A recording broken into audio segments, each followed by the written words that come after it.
I did not mean to end that. Sorry. Start a 5-minute timer. Jeez. Okay.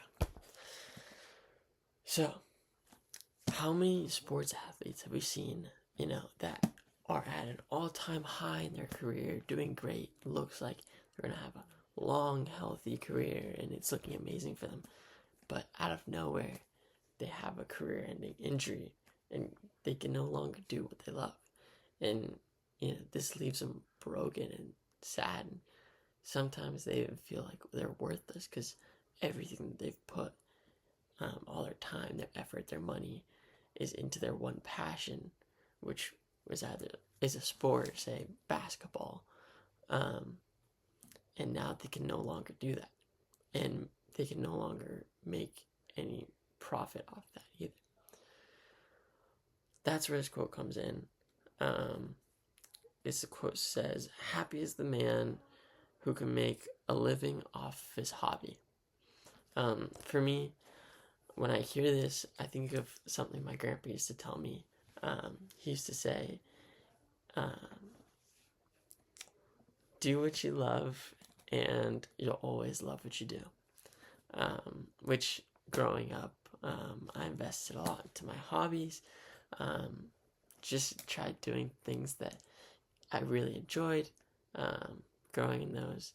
But as I've grown up, I've come to realize that that's not always true. Some examples, maybe the movie Whiplash, for those who have seen it, or even Vincent Van Gogh. For Whiplash, we see a boy come in, and he loves drumming.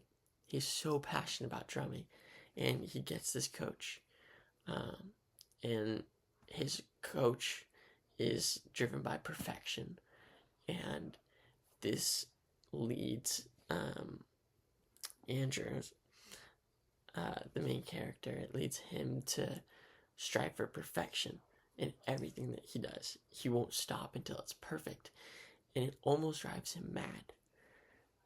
It's become an obsession, rather than just a hobby.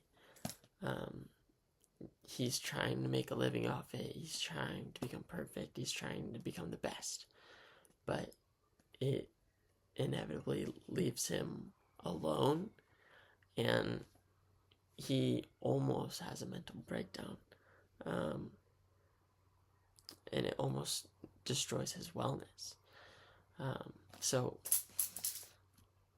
with that, we see that it's not always about if you can do what you love, because it could lead to burnout, and even over obsession.